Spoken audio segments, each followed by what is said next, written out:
평안히 보내어 나에게 오게 하라.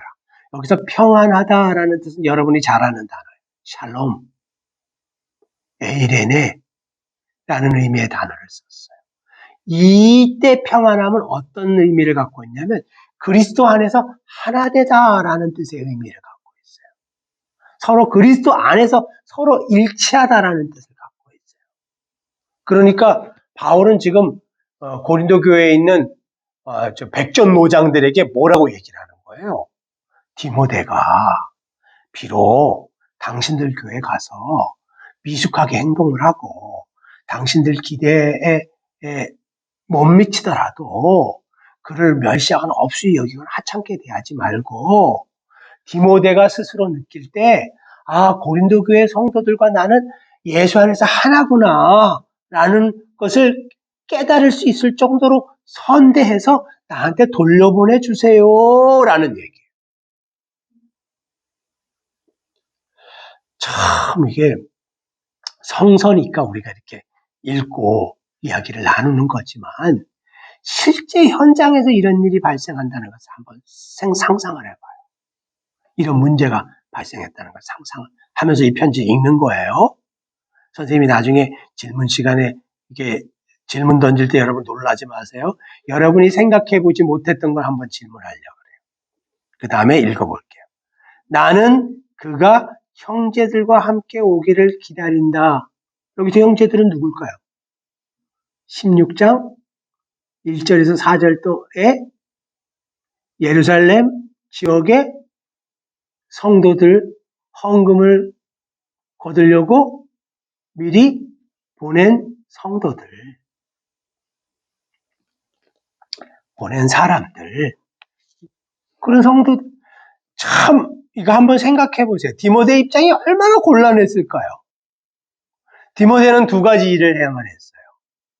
하나는 뭐였어요? 아까 고린도 교회가 봉착했던 근본적인 문제를 그 문제의 핵심에 현장에 뛰어들어서 그것을 고치고 해결해야 되는 그런 임무를 하나 부여받았고, 또 하나는 이 고린도 지역에 있는 성도들이 2년 전에 자원해서 다른 교회, 다른 지역에 있는 성도들을 위해서 구제헌금 하겠다고 했는데 안 하고 멈추고 있는 그 구제헌금을 잘 마무리해서 그것도 잘 갖고 오는 이 두 가지 일을 디모데는 해야 됐는데 이게 얼마나 힘든 일이에요. 여러분 한번 상상을 해봐요. 여러분이 이런 처지에 처했다는 걸 한번 상상을 해봐요. 가고 싶겠어요? 모르겠어요. 전 디모데 선생님을 만나서 얘기해 본 적은 없으니까. 저라면 가고 싶지는 않았을 것 같아요. 왜냐하면 적대적인 환경 속에서 자기를 도와줄 사람도 없는데 그 사역의 결과가 어떻게 끝날지도 모르는 이런 곳에 가는 거잖아요. 굉장히 곤란한 상황 속에서 디모데는 파송이 됐어요. 그래서 목회서신인 디모데 전후서는 그래서 디모데에게 세세하면서도 강력한 조언을 줘요. 그래서 디모데 전후서는 디모데가 받는 편지거든요. 바울이 디모데에게 쓴 개인적인 편지예요. 그래서 그런 처지, 디모데가 곳곳에 바울의 대리자로 파송이 되는데요.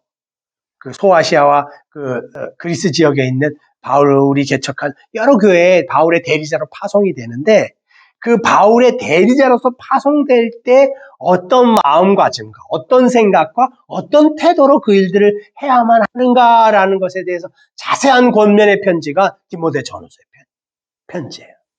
그래서 그걸 읽어보면 굉장히 많은 생각을 할 수 있게 돼요. 나중에 우리 디모데 전후서도 공부를 하겠지만 꼭 기억해야 될 건 디모데 전후서는 교회 전체에게 주는 편지가 아니에요. 이걸 오해하면 안 돼요. 디모데 전후서는 일꾼들에게 주는 편지예요. 그래서 디모데 전후서를 교회 전체에게 적용하는 기준으로 하면은 잘못하면 잘못 읽게 돼요. 디모데 전후서의 첫 번째 수신자는 디모데. 간단히 얘기하면 파송된 일꾼들에게 주는 편지예요. 혹은 안수돼서 파송된 목사, 안수돼 파송된 선교사, 파송된 일꾼들에게 주는 편지들. 교회 전체를 향해서 설교를 하면 안 돼요. 디모데전서는 본래 의도가 그래요. 그러니까 그걸 놓치면 안 돼요. 근데 디모데전서 전체를 교회 일반 성도들에게 적용해서 하는 설교들이 의외로 많은데 그거는 포인트가 잘못됐어요. 잘못 읽는 거예요. 자, 11절을 선생님이 사역한 걸 한번 읽어볼게요. 그러므로 디모데를 하찮은 사람으로 취급하며 멸시해서는 안 됩니다.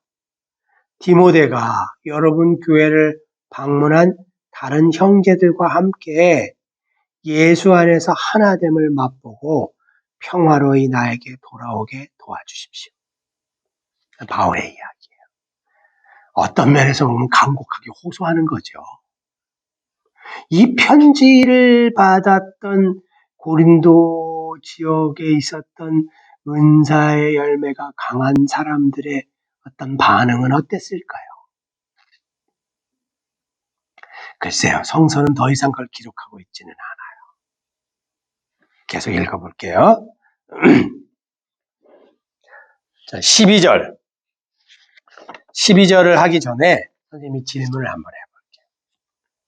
자, 청년 여러분, 바울은 공개적인 편지잖아요. 교회에 보내는 공적인 편지예요. 공적인 회중 앞에서 낭독될 것을 의도로 보낸 편지거든요. 공개적인 편지에서 고린도 지역의 성도들에게 디모데를 멸시하거나 하찮은 사람 취급하지 말아달라고 권하고 있어요. 그렇다면 여러분, 이런 종류의 문제는 교회에서 왜 발생하는 겁니까? 사역의 경험이 없고 나이가 연소한 그러나 어떤 사람의 대리자 혹은 어떤 권위의 대리자로서 파송되는 젊은 사역자 또 지역교회 내에서 경험이 오래된 성도들 이 둘 사이의 불협화음, 충돌 이것을 본문은 묘사하고 있는 거예요. 여러분 이런 모습은 현대교회 내에서도 자주 목격이 됩니다. 자, 이렇게 질문을 해볼게요. 여러분 생각을 얘기해보세요. 바울이 디모데를 고린도 지역에 이렇게 일방적으로 파송한 것은 잘못이 없습니까? 선생님 질문을 이해했죠?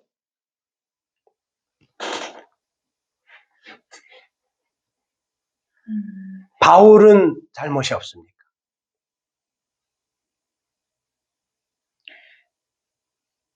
잘못을 따져야 되는 문제인지 잘 모르겠어요. 네. 다른 의미로 얘기하면 왜 고린도 지역의 성도들은 반발했을까요?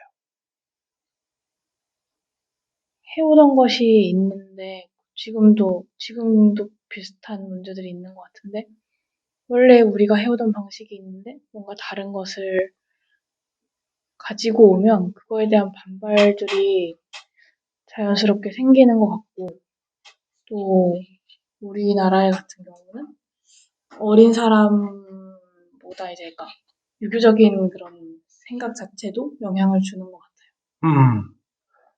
앵지님 뭐 하실 얘기 있어요?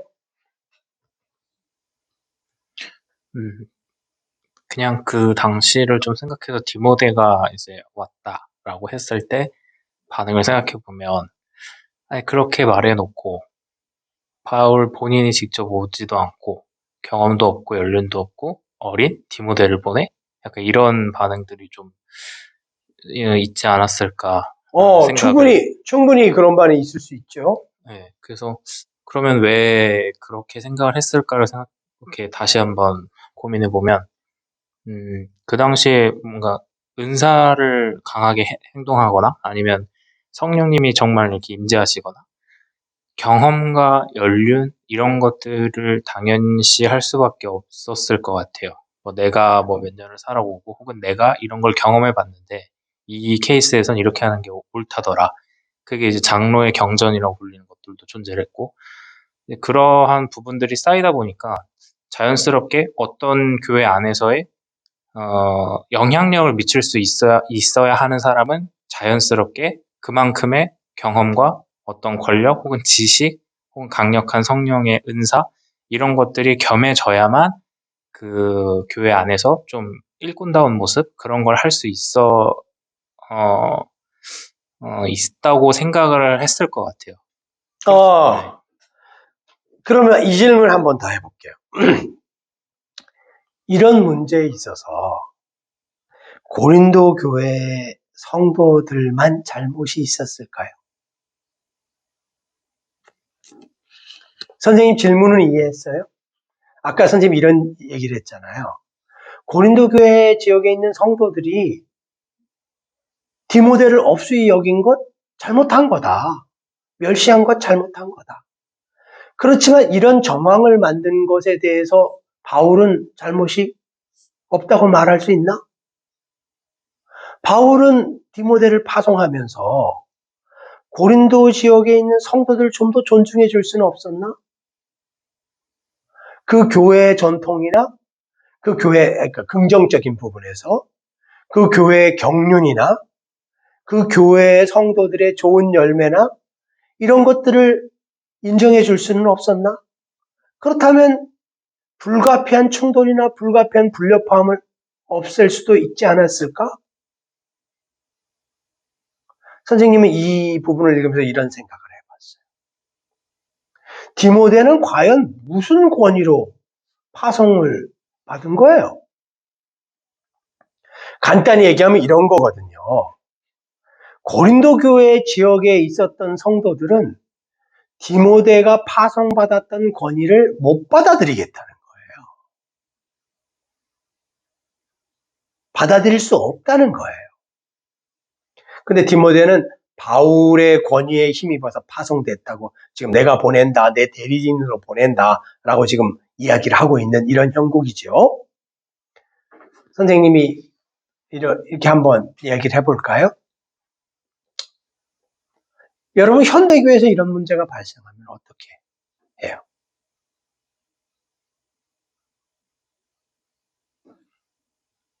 첫 번째로는 교회 내부에서 회의를 할 것 같아요.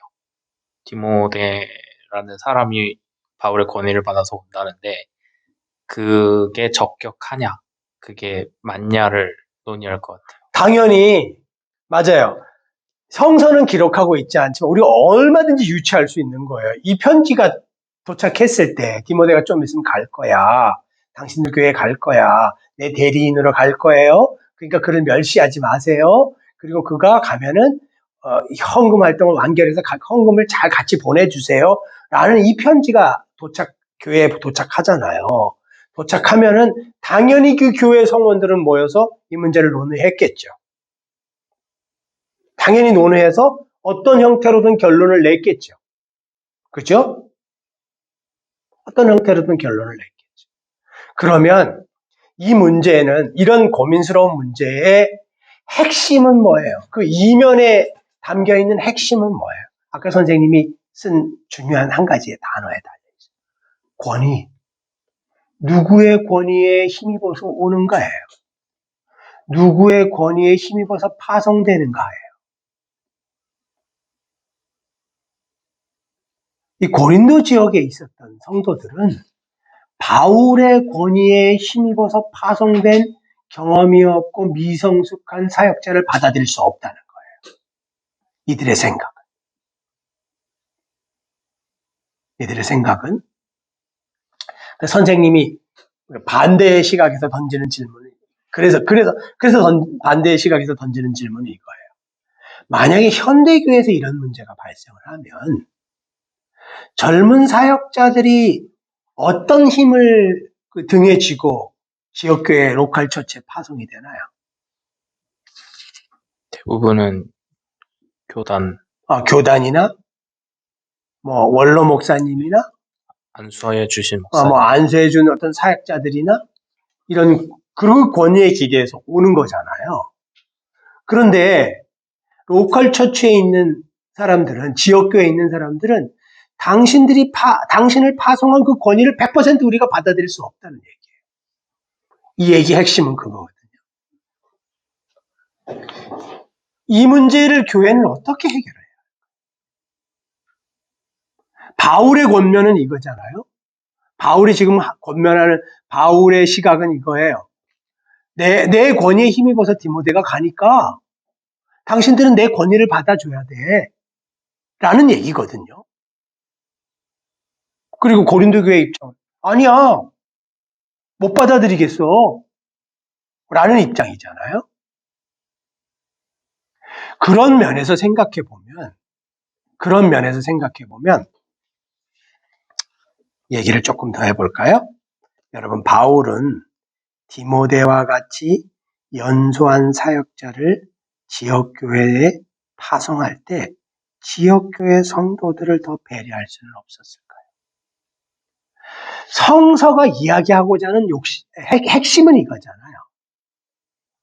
사역자가 파송이 되고 지역교회 성도들과 같이 협력해서 사역의 열매를 맺으라는 거잖아요.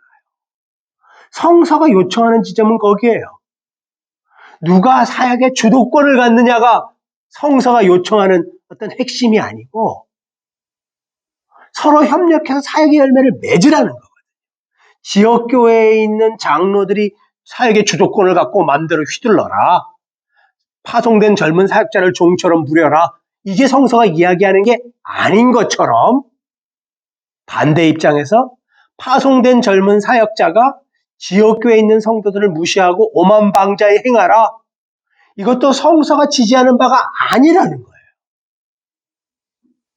그것도 성서가 지지하는 바가 아닌데 우리가 이런 성서를 읽을 때 잘못 오해하는 게 뭐냐면 디모데가 바울의 권위를 힘입고 가서 지역교회에서 마음대로 행동해도 된다라고 잘못 읽는다는 거예요. 절대로 성서는 그걸 지지하고 있지 않아요. 그러니까 이 함정에 빠지면 안 돼요. 절대로 이 함정에 빠지면 안 돼요. 여러분, 그러면 질문 2번. 파송된 디모데는 고린도 지역의 교회들에서 어떻게 행동하는 것이 옳았을까요? 옳은가요? 점령군처럼 나 바울 선생님이 파송했어. 가서 점령군처럼 오만방자히 행동하는 걸 성서는 지지하나요? 그렇지 않아요. 절대로 그렇지 않아요. 그게 목회서신에 잘 나와 있어요. 읽어보면.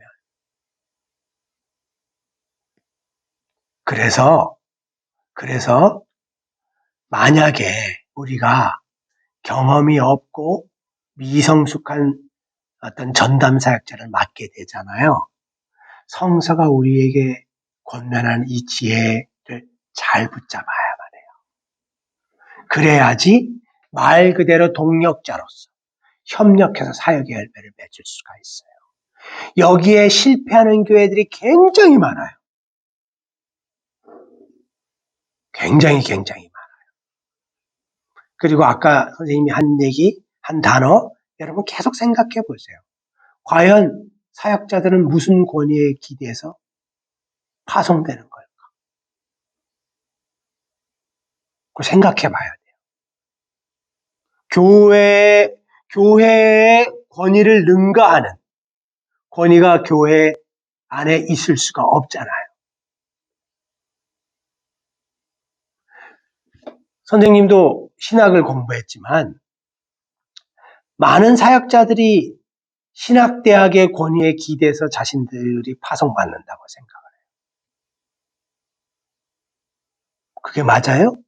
맞지 않아요. 또 어떤 사역자들은 자신을 파송한 목사들의 권위에 기대서 로컬 처치에서 권위를 행사할 수 있다고 생각을 해요. 그게 맞아요? 맞지 않아요. 지금 이 문제랑 똑같은 거예요. 자기를 안수하거나 자기를 파송한 목사들의 권위에 기대서 파송된 교회에서 오만방자에 행동하는 거는 바울의 권위에 기대서 디모데가 고린도 교회에서 오만방자에 행동하는 거랑 똑같은 예예요. 똑같은 예예요. 자신을 파송하거나 자신을 후원한 자의 권위에 기대서 움직인다는 거거든요. 그렇게 되면 교회는 그걸 받아들일 수 없다는 반응이 반드시 나오게 돼 있어요. 굉장히 교회가 이런 문제로 곤란을 많이 겪어요. 굉장히. 사역자들 혹은 전담 사역자들, 나는 권위를 위임받았어. 라고 하면서 교회에서 마음대로 행동을 하죠. 오랜 세월 동안 그곳에서 그 신앙의 연륜을 갖고 있었던 사람들의 의견을 무시하고 자신의 뜻대로 행동을 해요. 그래서 교회가 분란이 일어나고 문제가 많잖아요. 또 다른 시각에서 보면 교회 안에 있었던 성도들은 연륜이 없고 연소한 사역자들을 올 때 멸시해요. 무시해요. 그들과 연합하지 않으려고 해요. 이런 모습이 굉장히 현대교회도 많은데, 이런 문제들을 지금 이 고린도전서 16장 말미에서는 너무 적나라하게 이렇게 까발리듯이 얘기를 하고 있어요. 까발리듯이. 이걸 이렇게 들여다보면 참 뭐라고 그러나요? 마음이 아프면서도 교회가 참 넘어야 될 산이 높구나 라는 생각을 많이 해요. 아까 선생님이 얘기했죠. 디모데는 파송된 지역교회에서 어떻게 행동하는 게 옳은가? 바울 선생님이 거의 다 개척을 했기 때문에 내가 얼마든지 주인이야. 내 말이 다 옳아. 이렇게 행동해야 하는가? 디모데는 지역교회에 있는 성도들을 존중해야 할 필요는 없는가? 중요한 질문이죠. 왜냐하면 이거는 어떻게 해야지만 예수의 열매가 잘 맺어지는가? 라는 것을 생각하면 답을 얻을 수가 있어요. 어떻게 하면 사역과 전도의 열매가 잘 맺어지는가? 라는 걸 생각하면 금방 답을 얻을 수가 있어요. 그래서 소위, 표현이 미안해요. 소위 전담 사역자 여러분, 목사 여러분, 선교사 여러분, 지역교회나 타 지역이나 다른 교회에 파송되거나 전담 사역을 위해서 헌신될 때 여러분 조심하세요. 여러분 마음을 낮추셔야 돼요. 여러분 그 지역교회에 있는 성도들을 존중하세요. 그들의 오랜 경륜과 사역의 열매를 전적으로 존중하세요. 그들과 연합하고 마음을 낮추세요. 그들 위해 군림하지 마세요. 이유는 딱 한 가지예요. 그렇지 않으면 여러분은 그 지역교회 성도들과 연합해서 하나님의 사역의 열매를 맺을 수 없기 때문에 절대로 여러분 혼자 사역할 수 없어요.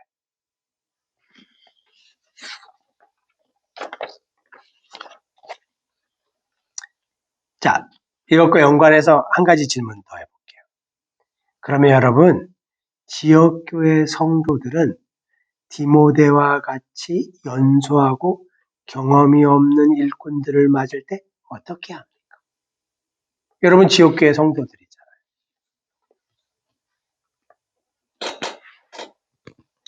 지역교회 성도들이 저지르는 큰 실수가 경험이 없고 연소한 연소한 사역자들을 맞을 때 저지르는 큰 실수를 대별하면 두 가지가 있어요. 여러분 잘 들어보세요. 첫 번째는 저분이 신학교를 나왔고 목사 혹은 전도사이기 때문에 저분의 권위에 무조건 순종해야 돼 라고 생각하는 거예요. 그래서 그의 얘기가 옳건 그르건 무조건 예스만 하는 거예요. 이거는 그 파송된 사역자의 권위를 제가 흠집내려는 게 아니라 그 사람을 오히려 더 나락으로 떨어뜨려요. 말하자면 디모데를 더 나락으로 떨어뜨린다는 거죠. 왜요?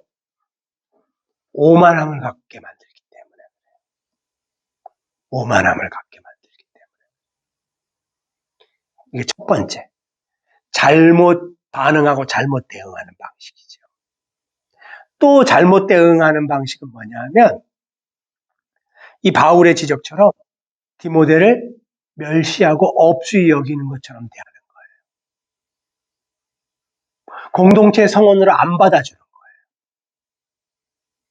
자, 그러면 지역교회 성도들은 이렇게 전담 사역자로서 일꾼으로서 파송되는 순회 선교사잖아요. 지금의 표현대로 하면 순회 일꾼, 순회 선교사잖아요. 이런 일꾼들이 왔을 때 그럼 어떻게 행동을 해야 될까요? 아까 선생님이 이렇게 하면 안 돼요 얘기한 1번과 2번 사이에 중간에 이 길이 있는 것 같아요. 첫 번째 뭐예요? 그가 오만함과 교만함에 휩싸이지 않도록 균형 감각을 갖도록 여러분의 사역에 혹은 여러분의 성령의 지혜로 적절히 권면해 줄 거예요. 적절히 권면해 줘야 돼요.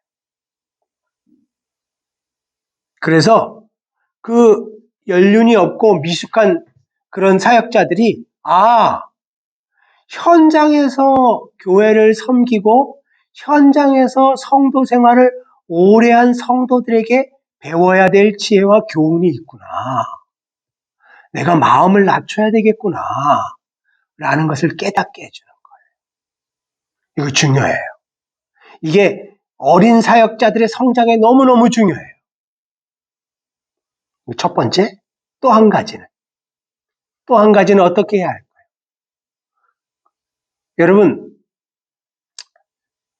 집에 굉장히 어린 동생이 있다고 생각을 해봐요. 굉장히 어린 동생, 미숙한 동생이 있어요. 이 미숙하고 어린 동생이 성인이나 장년으로 크려면 여러분의 뭐가 필요해요? 관심과 격려와 사랑이 필요해요. 경험이 미숙하고 어린 전담 사역자들에게 성도들의 관심과 사랑과 격려가 필요해요. 성도들은 오해하는 부분이 있어요. 저 전담 사역자가 왔으니까 내가 관심받고 내가 케어받고 내가 사랑받아야지 이렇게 생각하잖아요. 여러분 반대로 지금부터는 반대로 행동하셔야 돼요. 그들을 돌보고 격려해주고 후원해주고 사랑해주고 케어해줘야만 해요. 그래서 그들이 일정 정도 이상의 어떤 그 사역의 연륜에 올라서서 성령의 균형 감각을 갖고 교회 사역을 담당할 수 있을 때까지 성도들은 그들을 후원하고 돌보고 케어해줘야만 해요. 선생님이 여러분에게 제안한 이 답에 여러분 동의하세요? 한번 생각해 보세요. 정말로 중요한 문제예요. 일방적으로 추정하지 않고 성령의 옳은 조언과 옳은 권면을 한다. 왜? 나를 위해서가 아니고 나 이렇게 잘난 사람이야. 성도가 이걸 드러내려고 하는 게 아니고 그것이 그 전담 사역자의 성장에 너무너무 중요해요. 또 한 가지 그 경험이 없고 미숙한 전담 사역자에게 관심과 사랑과 돌봄을 베푼다. 왜요? 그래야지 사람은 신앙 안에서 성장할 수 있거든요. 요 균형 감각을 성도 공동체가 놓치지 않았을 때 이 고린도 교회가 겪었었던 이 문제들을 겪지 않을 수 있어요.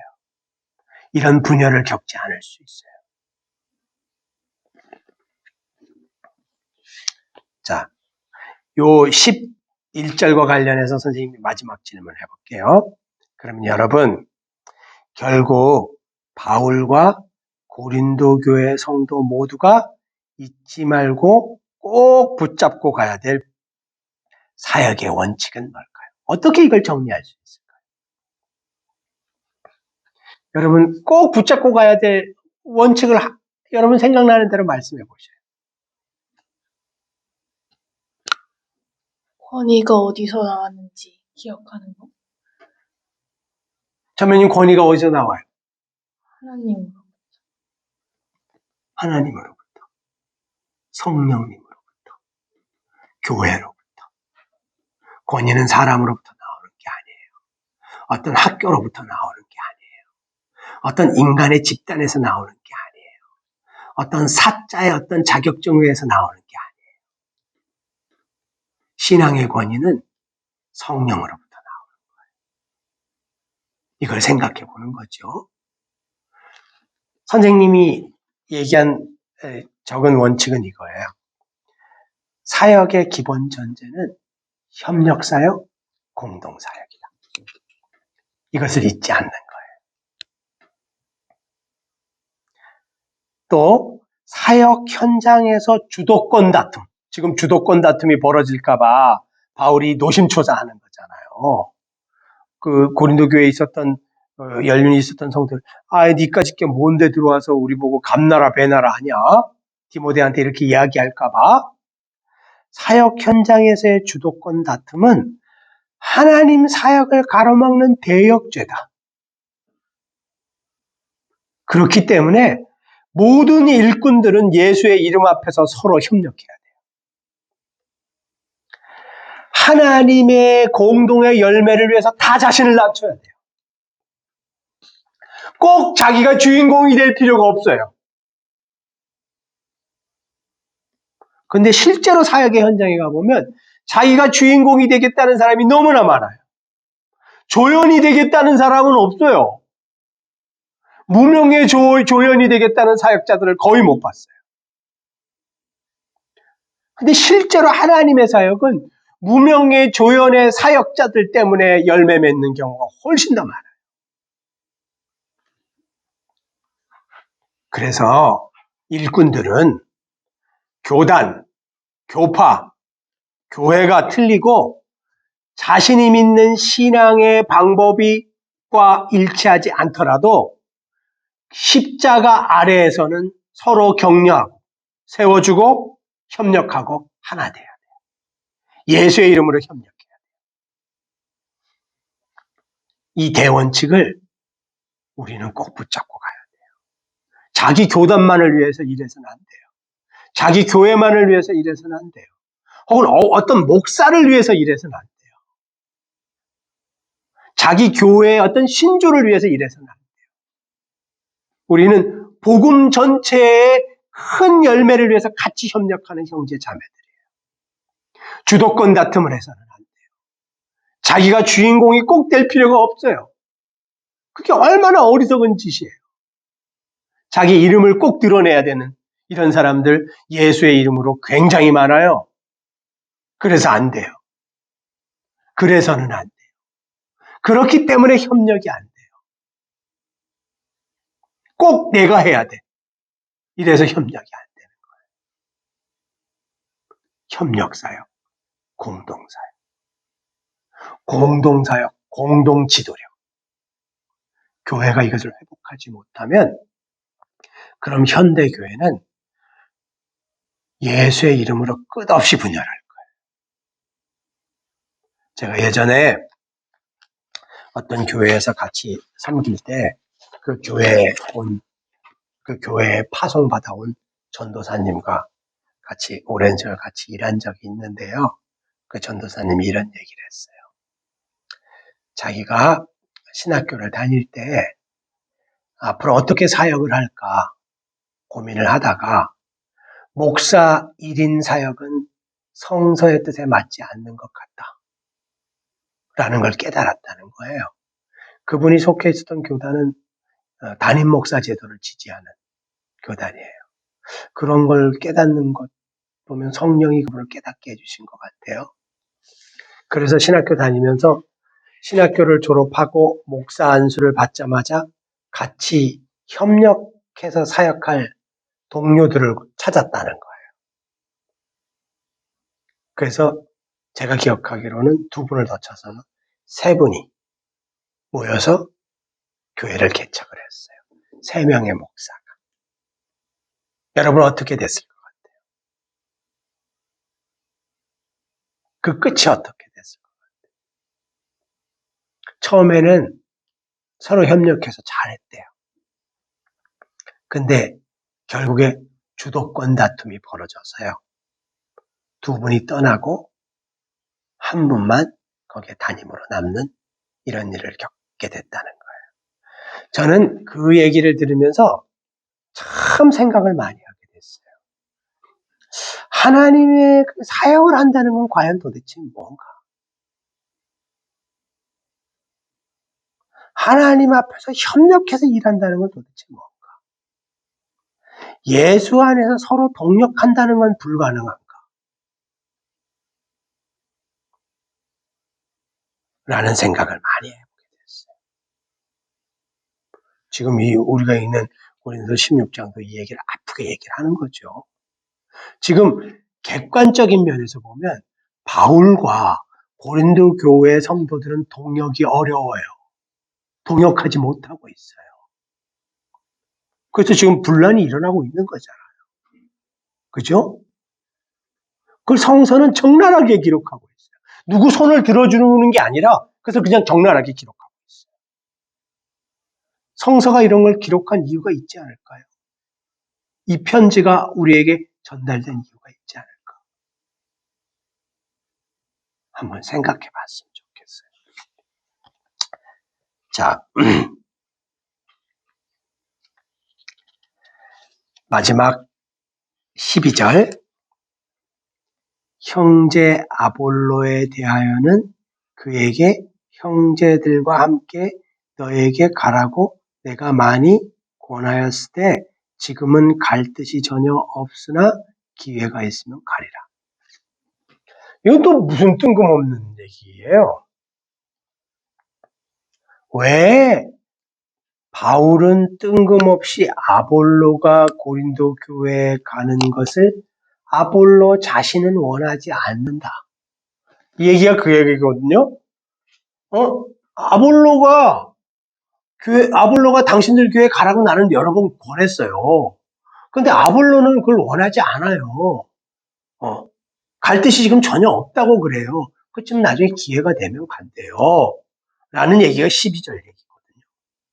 이건 무슨 뜬금없는 얘기일까요? 이 당시에 고린도 지역에 있는 교회 성도들 중에 일부는 아볼로를 자신의 영적인 리더로 생각을 했어요. 그래서 그 아볼로는 알렉산드리아 출신인데요. 굉장히 말씀과 복음에 능했던 사람이에요. 그래서 이분이 자신의 교회에 와갖고 자신의 교회의 리더가 됐으면 좋겠다라고 얘기하면서 아볼로를 고린도 교회로 와주세요 이렇게 간청을 했다는 거예요. 간청을 했는데 조금만 더 들어보세요. 근데 아볼로가 가기 싫다라고 대답을 했다는 거예요. 그래서 바울은 고린도 교회에 보내는 편지에 내가 여러 번 아볼로 고린도 교회에 가라고 얘기를 했다. 내가 막은 게 아니야. 아주 직설적으로 얘기해. 내가 아볼로 못 가게 한 게 아니야. 내가 질투심이 나서 당신들이 아볼로를 당신들 교회 리더로 생각해서 초빙하려고 애쓰는 것에 질투심이 나갖고 내가 중간에서 막은 게 아니야. 나는 오히려 가라고 그랬어. 근데 아볼로가 안 간대. 이렇게 얘기하는 문맥이에요.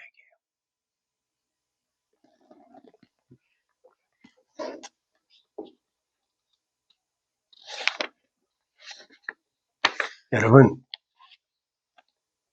이걸 생각해 보면 바울과 아볼로 이 두 사람이 갖고 있는 사역과 협력에 대한 태도를 좀 더 지체할 수가 있어요.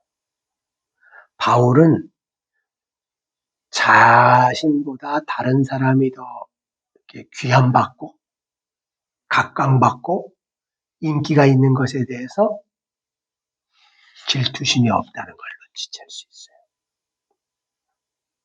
사실 형제 아볼로는 바울의 동력자이긴 하지만 물론 아볼로도 많은 고난과 어려움을 겪고 많은 헌신을 했지만 사실 그 많은 소아시아와 그리스 지역에 있었던 교회들은 바울의 눈물과 바울의 헌신 때문에 세워진 면이 강하거든요. 고린도 교회도 마찬가지죠. 그런데 정작 그 고린도 교회에서 바울 자신을 좋아해 주는 게 아니라 언변에 뛰어나고 지식에 뛰어나고 이런 아볼로를 더 좋아하고 아볼로를 초빙하고 싶어 하는 거예요. 그것에 대해서 바울은 아볼로를 질책하지도 않고 고린도 교회 성도들에게 섭섭하다고 이야기도 하지도 않고 아볼로에게 경쟁심이나 질투심을 느끼지도 않아요. 굉장히 중요한 자질이에요. 교회 리더들에게 굉장히 중요한 자질이에요. 경쟁심, 질투심을 버리는 것. 굉장히 중요해요. 여러분, 사역 현장에서는 그 어떤 동네보다 경쟁이 치열해요.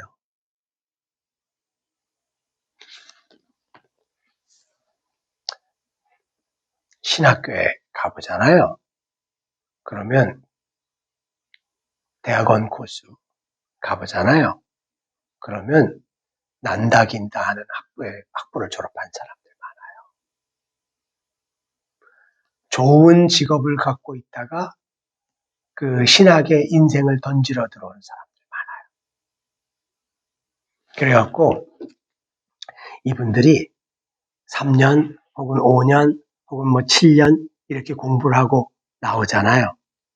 그래서 딱 나오면 미안해요 이렇게 표현해서 무한 경쟁을 해요. 누구와? 옆에 있는 주위에 있는 교회의 목사, 옆에 있는 사역자, 혹은 큰 대형 교회면 같은 교회에 있는 같은 전도사, 부목사들과 무한 경쟁을 해요. 이런 구조는 하나님의 사역자들이 가질 태도가 아니다. 라고 이 바울은 몸소 보여주고 있어요. 아니다. 사역 현장에서 경쟁심, 질투심은 죄예요. 만약에 하나님의 일꾼들 속에 그런 마음이 들잖아요. 빨리 회개하시고 아니면 그 사역을 내려놔야 돼요. 왜냐하면 자신의 욕망을 성취하기 위해서 예수의 이름을 파는 것과 똑같기 때문에 그건 사역이라고 할 수가 없어요. 그러니까 일반 성도들은 사역자들의 그런 면을 보고 그리고 그런 면에 적절히 조언을 해주고 브레이크를 걸 줄 알아야 돼요. 또 이 12절을 보면서 깨닫는 바는 뭔가요? 아볼로라는 형제에 대해서 생각해 보게 돼요. 여러분 한번 생각해 봐요.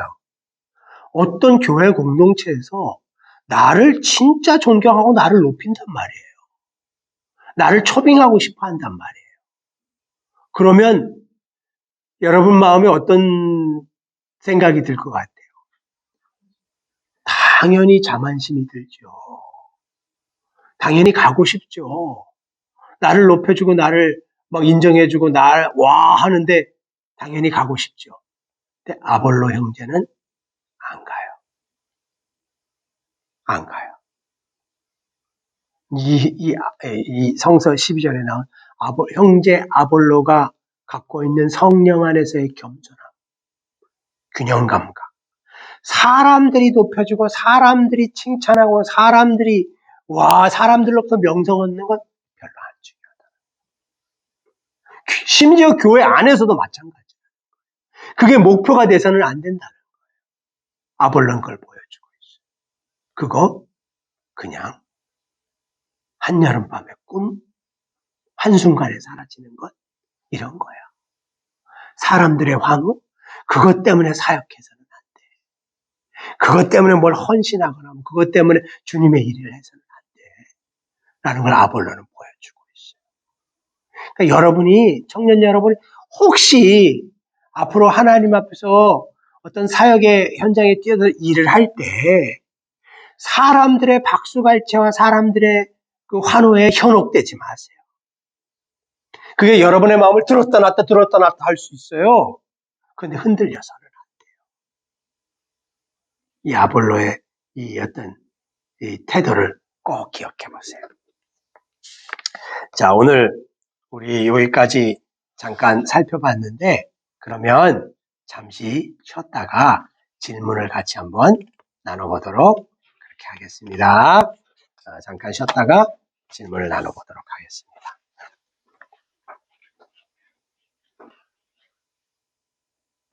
자, 그러면 여러분 질문은 간단하게 두 가지만 해보도록 하겠습니다. 성도 여러분, 혹은 온라인으로 같이 하시는 성도 여러분들도 제 질문을 한번 잘 들어보세요. 여러분, 오늘 본문에서 우리는 아주 예민하고 곤란한 질문에 맞닥뜨립니다. 그것은 연소하고 경험이 부족한 사역자인 디모데가 고린도 지역을 방문하게 되면 그 지역 성도들을 두려워하지 않고 평안하게 사역할 수 있게 해달라고 바울이 부탁하는 장면이 있기 때문입니다. 심지어 바울은 고린도 지역 성도들에게 어린 연소한 디모데를 멸시하지 말아달라고 부탁합니다. 이런 충돌의 원인은 외부의 권위 그 후광을 입고 오만하게 행동하는 사역자들과 자신들의 신앙의 경륜에 대한 자부심을 갖고 있었던 지역교회 성도들의 태도 때문에 생기는 것입니다. 소위 이런저런 권위의 후광을 입고 오만하게 행동하는 젊은 사역자들, 그런 사역자들을 자신의 신앙의 경륜으로 맞받아치고 협력하지 못하는 지역교회 성도들. 여러분, 우리는 이 곤혹스러운 문제를 어떻게 풀 수 있을까요?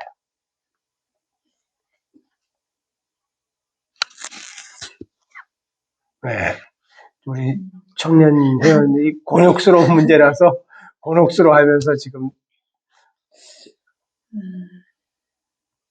네, 아까 다 설명해 주신 것처럼 같이 나눴던 것처럼 그 사역자가 그러니까 성도가 결국 성도의 역할이 진짜 중요한 것 같은데 사역자가 왔을 때 성도로서 목사님이 무조건 옳지가 아니라 그것에 대해서 말씀드리고 할 수 있는 태도도 중요하고 또 그 동시에 이제 오신 분을 사랑으로 대하는 것도 중요한 것 같아요. 근데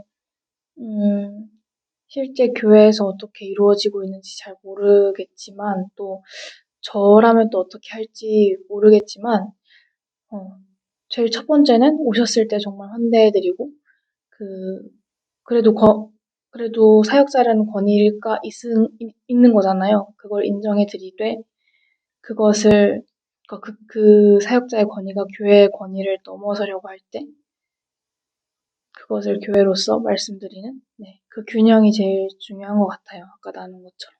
네. 우리 형제님 뭐 하시고 싶으신 얘기 있어요? 내부적인 부분은 잘 설명을 해주신 것 같아서 저는 이제 좀 외부적인 얘기를 해보면 일단은 몇 가지 적폐들이 좀 청산이 되어야겠다고 생각하는 것들이 몇 가지가 있는데요. 이제 적폐가 뭐가 있을까요? 왜 그 교회에 왔는지, 그리고 또 사역자 입장에서는 자기가 교회에 가는 본분인 거죠. 근데 글쎄요, 제가 신학대학원을 간 건 아니지만 듣기로는 이전에 쌓였던 거는 이제 이런 것들이죠. 그 교회가 성도 수가 많으면 부흥한 교회, 그리고 이제 같은 동기들끼리 같은 목사님 동기죠. 너희 교회 성도는 몇 명이냐?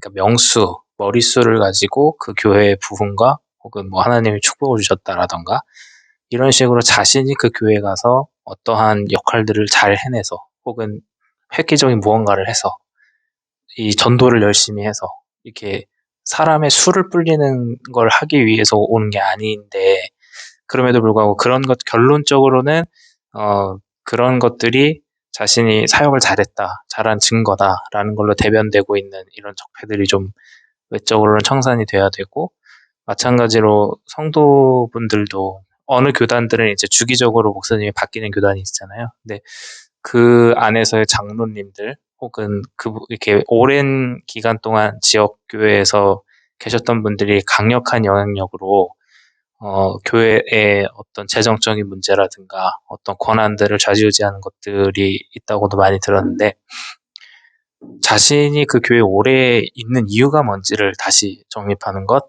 이 두 가지가 되게 필요할 것 같아요. 네, 두 분 얘기 아주 귀하게 잘 들었어요. 선생님이 우리는 이 문제를 어떻게 풀 수 있을까요? 했을 때 다른 답은 뭐냐면 협력사역하자. 공동지도력을 원칙으로 하자. 이 두 가지 답을 달았어요. 이것은 전담사역자의 입장이든 성도의 입장이든 두 방향에서 동일하게 지켜야 될 원칙들이다. 사역자 혼자 할 수 없다. 사역, 성도들이 협력하거나 협조하지 않으면 사역할 수 없다라는 것을 사역자들은 깨달아야 해요. 마찬가지로 성도들은 사역자와 협력해서 더 귀한 열매를 맺어야만 한다라는 것을 깨달아야 해요. 이것을 잊지 말았으면 좋겠어요. 자, 다음 질문. 오늘 본문 12절에서 아볼로는 아주 지혜롭게 행동합니다. 아볼로 자신을 리더로 추켜 세우는 고린도 교회 일부 성도들의 요청을 몇 번이고 거절하는 것입니다. 바울 또한 일부 성도들이 아볼로를 고린도 교회 리더로 높일 때 그 점에 대해서 비난하거나 경쟁심을 나타내지 않습니다.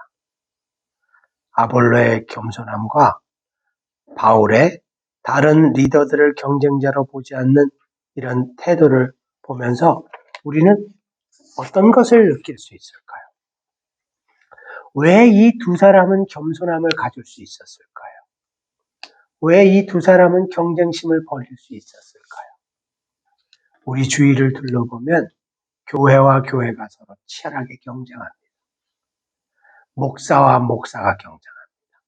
설교자가 다른 설교자와 경쟁을 하고 심지어 전도자들이 다른 전도 일꾼들과 경쟁을 합니다. 사랑하는 여러분, 이런 경쟁심 주님이 주신 건 맞습니까? 자, 여러분 생각이 어떠세요? 선생님 질문에 대해서. 사역은 경쟁하는 곳인가요? 하나님의 교회는 무한 경쟁을 아주 끝없이 질주해야 되는 곳인가요? 그래서 생각이 갑자기 뭐가 났는데, 저도 그 대학교 선교단체에 있었잖아요. 그러면은 이렇게 그물망처럼 이렇게 위에 리더가 있고 그 밑에 멤버가 있고 또 이제 멤버가 생기고 그러는데 저도 그것 때문에 되게 힘들었거든요.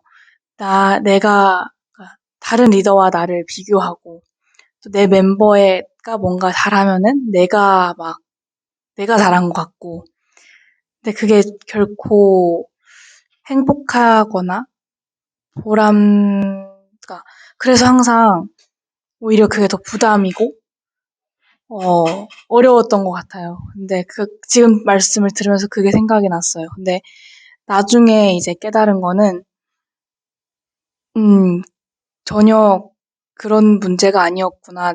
나랑 그 친구랑 다른 리더랑 경쟁하는 그런 게 아니었고 또 내 멤버도 내가 뭔가를 해줘가지고 뭐 잘 있거나 아니면 내가 정말로 잘해줬는데도 오히려 나가는 친구도 있었고 내가 오히려 아무것도 해주지 못했는데도 계속해서 남아있는 친구도 있었고 이런 것들을 보면서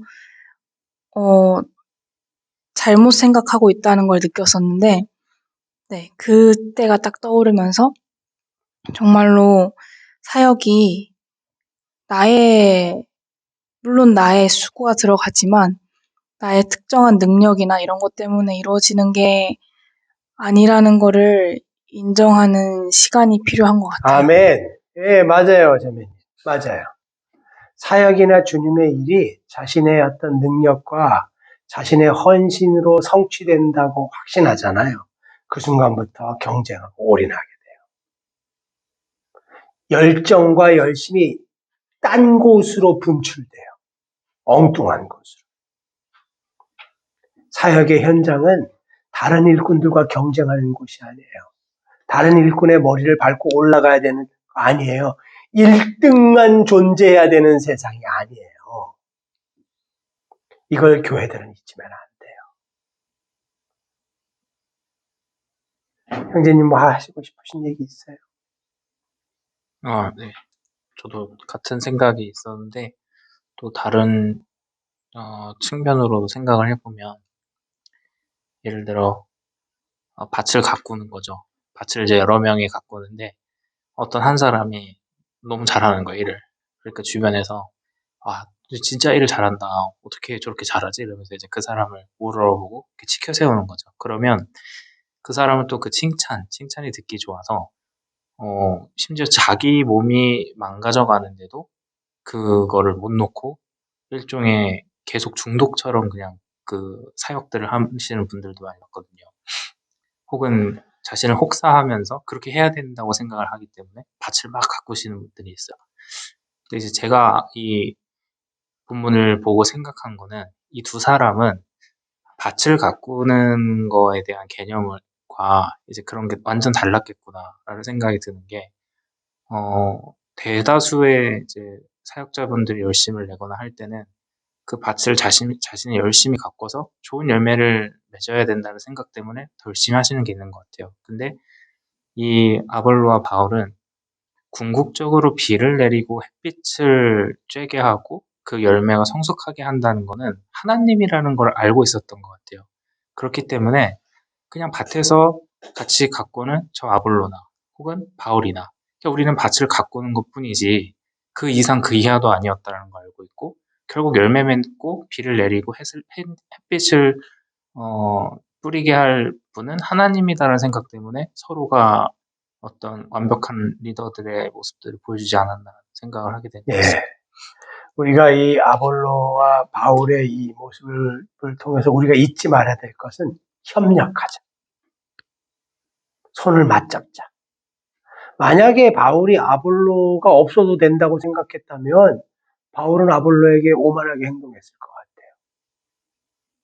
만약에 아볼로가 내가 저 교회 가서 대장이 돼야지 이렇게 생각했다면 고린도 교회에 갔었을 것 같아요. 두 사람은 그렇지 않아요. 큰 대의를 위해서 자신의 욕심을 버리는 거죠. 협력하자. 협동하자. 손을 맞잡자. 하나님의 이름만 드러나면 되지 않는가. 이런 생각이 이들에게 있었던 것 같아요. 자, 여러분 오늘 본문 연구는 여기까지 했는데 혹시 공부하면서 느낀 점이 있으면 한 번만 이야기를 해주세요. 오늘 이 본문을 공부하면서 곤란했거나 혹은 느낀 점이 혹시 있으세요? 우선 후반부 거는 이제 이해도 됐고, 네, 이렇게 묵상이 되었는데, 처음 부분은 참 아직도 어려운 것 같아요. 교회 안에서 뭔가 복음에 대해서 이야기를 하다 보면 생기는 갈등들이나 주변에도 이렇게, 그러니까 사실 뭐 교회가 다 같이 대화하는 곳이면 이제 자기 얘기를 할 수 있지만 목사님이 계시고 큰 이미 공동체가 형성되어 있는 교회에서는 뭔가 이상한 게 발견되면은 그냥 본인이 나가게 되는 시스템이고 현실이잖아요. 얼마 전에도 제가 주변에 그렇게 해서 이제 뭔가 이 교회에서 이런 부분이 잘못되었다라고 생각하는 사람들이 결국은 그냥 우르르 나오게 되는 걸 봤는데, 네, 그냥 그런 것들 때문에 조금 고민이 되는 것 같아요. 앞부분에 대한 묵상이. 네. 네. 우리 어떤 면에서 보면 자매님이 말씀하신 거는 우리가 진실되게 예수를 따라가려고 하면은 우리가 죽기 전까지 짊어지고 가야 될 짐이죠. 어떤 면에서 보면 어떤 교회 공동체라도 완벽한 교회 공동체는 없어요. 완전한 교회는 있을 수가 없어요. 그렇기 때문에 다른 뜻을 얘기하면 모든 교회는 근본적으로 많은 문제를 갖고 있을 수밖에 없어요. 그게 복음 선포에 관련돼 있는 문제든 교회론과 관련돼 있는 문제든 사역자와 관련돼 있는 문제든 문제를 가질 수밖에 없는 곳이 교회거든요. 그런 문제에 맞닥뜨릴 때 성도들은 과연 어떻게 해야 하는가? 아까 말씀드린 대분류에서 두 가지의 길이 있다고 말씀드렸잖아요. 하나는 은혜로 덮자. 또 하나는 아니다. 하나님의 원칙대로 처리하자. 예전에 여러분 잘 아시는 서울의 전모 목사도 아니지만 그분이 성추행을 했을 때 그 교회 내에서 젊은 자매님들을 성추행했을 때 그 교회 내에서 나왔던 반응도 딱 이 두 가지예요. 하나는 은혜로 덮자. 이만하면 되지 않았냐. 라는 거고 또 하나는 근본적으로 해결이 안 됐다. 원칙적으로 해결을 하자. 라는 이 두 가지의 주장이 나왔는데 그분이 속해 있었던 교단은 뭘 선택했는지 혹시 여러분 아세요? 첫 번째 주장을 선택했어요. 은혜로 덮자. 그래서 피해자와 일부 성도들이 그 교회를 나왔어요.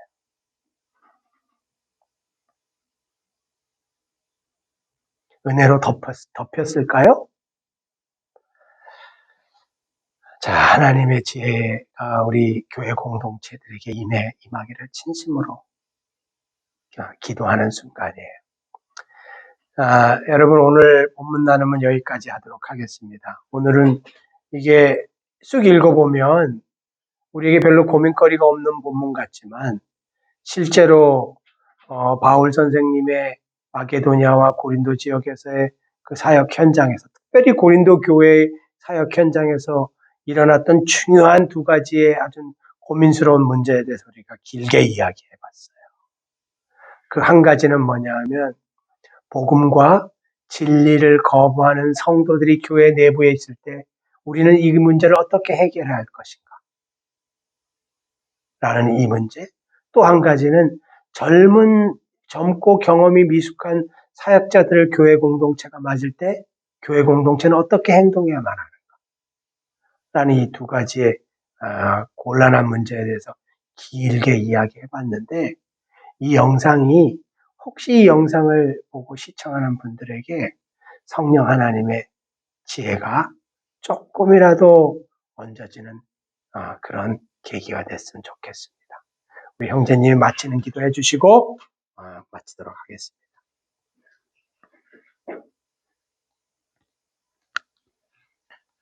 하나님 아버지, 저희가 한윤교회 안에서 하나님의 말씀과 또한 삶을 예수님이 보여주셨던 그 모든 모습들을 실천하기 위하여 교회에서 모여 있습니다. 그런데 그 안에서 옳고 그름과 또한 복음에 대한 본질적인 부분들과 은사의 행함, 그 모든 것들이 어쩌면 인본주의적으로 돌아가서 많은 문제점들을 닦고 있지 않은지 돌이키게 하여 주시옵소서.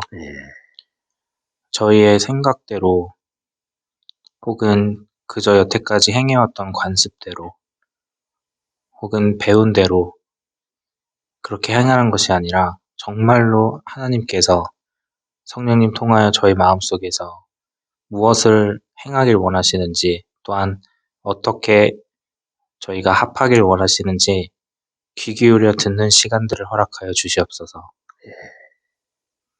또한 이제 사역자들과 우리 교회 성도들이 서로가 다른 마음으로 이 교회를 대하고 만나는 것이 아니라 진정으로 협력하고 서로를 아끼고 사랑하면서 모두가 다 그리스도의 장성한 분량으로 성숙해져 가는 시간들로 남은 여생들을 보내고 하나님 앞에 서기를 간절히 소망합니다. 저희의 삶에서 또한 만나는 모든 관계 속에서 항상 하나님을 떠올리고 성령님의 인도하심대로 쫓아 행할 수 있도록 인도해 주시옵소서. 예수님의 이름으로 기도드리옵나이다. 아멘. 감사합니다. 수고하셨습니다.